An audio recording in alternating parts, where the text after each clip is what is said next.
તેમજ આપણા સૌના લોકલાડીલા ધારાસભ્ય શ્રી ચૈતરભાઈ વસાવા અને એમના બંને ધર્મપત્નીજી અહીંયા આપણી વચ્ચે પધાર્યા છે. વર્ષાબેન તેમજ શકુંતલાબેન, એમનું પણ આપણે જોરદાર તાળીઓના ગણગણાટથી એમને વધાવી લઈએ. મિત્રો, ડેડિયાપાડાની આપણે 5 જિલ્લા પંચાયતના સદસ્ય ઉમેદવારશ્રીઓ, 18 તાલુકા પંચાયતના ઉમેદવારશ્રીઓ તેમજ આજુબાજુ ગામથી પધારેલ અમારા ભાઈઓ બહેનો યુવા સાથી મિત્રો નો આમ આદમી પાર્ટી પરિવાર તરફથી હું દિલથી ખૂબ ખૂબ આભાર વ્યક્ત કરું છું.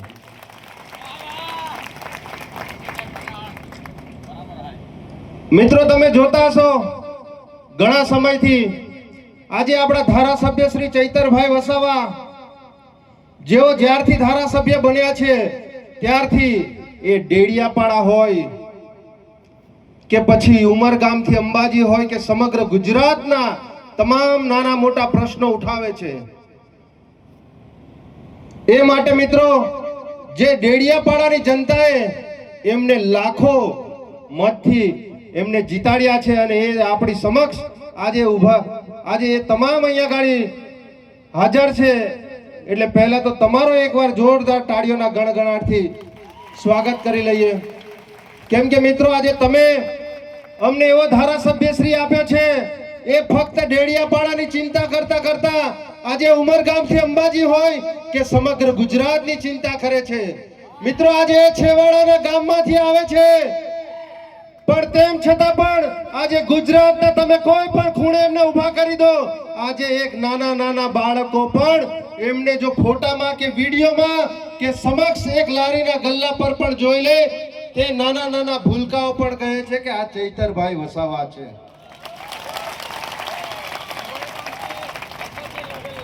મિત્રો, આ ચૈતરભાઈ વસાવાને તમે જે જીતાડીને જે વિધાનસભામાં મોકલ્યા છે, આજે એ વિધાનસભામાં આજે ગર્જના કરે છે.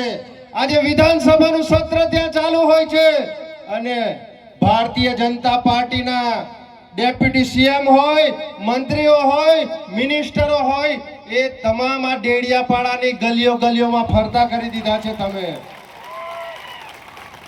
આજે મિત્રો એ ઢોલ નગારા વગાડતા થઈ ગયા છે. આજે એ લોકો ગલીએ ગલીએ પગે લાગતા થઈ ગયા છે. આ તમારી જનતાનો પાવર છે. મિત્રો, આજે ડેડિયાપાડામાંથી 3-4 વર્ષ પરથી પહેલા આજે કોઈ ગામમાં તલાટી નતો મળતો. તલાટી પણ કે શાકબારા આપણે મળીએ.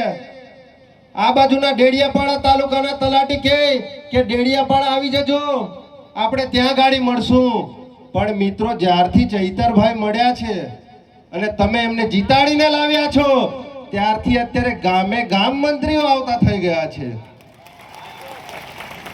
અને આ ડેપ્યુટી સીએમ જે હર્ષ સંઘવી છે એને તો મિત્રો કદાચ આપણો ડેડિયાપાડાનો જમાઈ બનાવી દીધો છે એવું લાગે છે. ઉઠી બેહીને અઠવાડિયું થાય, 15 દિવસ થાય, ડેડિયાપાડા ડેડિયાપાડા ડેડિયાપાડા.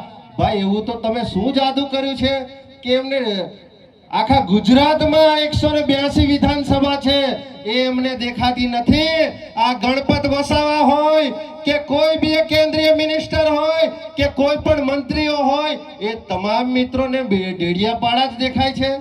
એવું તો શું જાદુ છે ભાઈ તમારા ડેડિયાપાડાના લોકોની અંદર કે ભારતીય જનતા પાર્ટીના તમામ લોકો અહીંયા આવી જાય છે?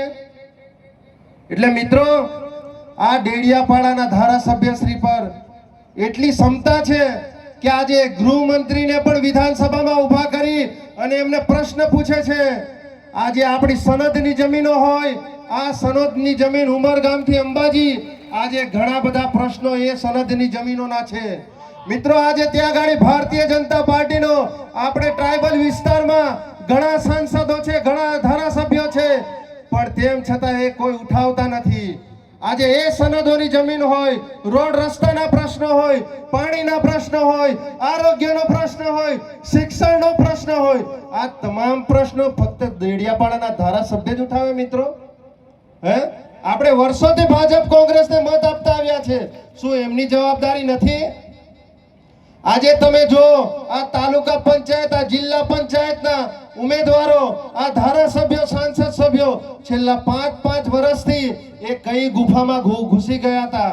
અત્યારે હમણાં ચૂંટણી આવી છે એટલે હમણાં ગામે ગામ તમામ વિસ્તારોમાં, એ શહેરી વિસ્તાર હોય, એ ગ્રામ્ય વિસ્તાર હોય, તમામ વિસ્તારોમાં જેવી રીતે વરસાદ પડે છે ને મિત્રો, એવી રીતે હમણાં કુવાના દેડકાની જેમ એ બહાર નીકળ્યા છે. અને હમણાં જેવી આ ચૂંટણી પતી જશે એવા પાછા એ બધા ગુફામાં ઘૂસી જશે. એ 5 વર્ષ સુધી શોધેલા નથી મળતા.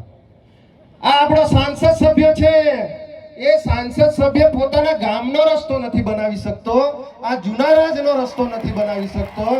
આ ડેડિયાપાડાના ધારાસભ્ય જેમની મમ્મીનું વતન ત્યાં છે, એ ભાણિયો ત્યાંથી જુનારાજથી ચાલતો જાય છે રાજપીપળા સુધી, અને એ રસ્તો ત્યાં મંજૂર કરાવી આવે છે. અને આ 35 વર્ષનો આ સાંસદ, આ 35 વર્ષનો સાંસદ પોતાના ગામનો રસ્તો નથી મંજૂર કરાવી શકતો, અને એ અહીંયા ડેડિયાપાડામાં આવીને ડંફાસો કરે છે મિત્રો.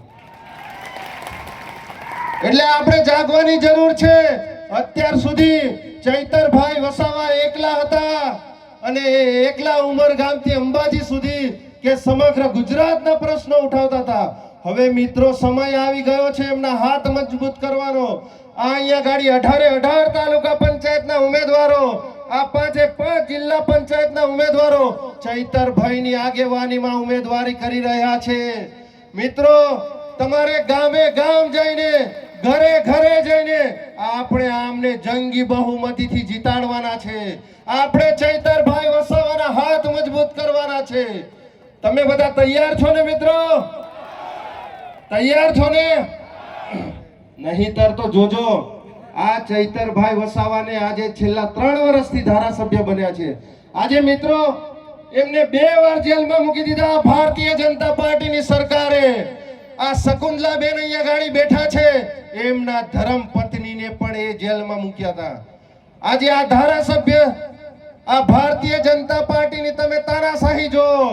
આજે એક ધારાસભ્ય શ્રીને જો 2 વાર આપણા પ્રજાના પ્રશ્નો ઉઠાવતા જો એમના પરિવારને, એમને પોતે જો આ સરકાર જેલમાં મૂકી શકતી હોય, તો મિત્રો આવનારા દિવસોમાં આપણી શું પરિસ્થિતિ આવશે?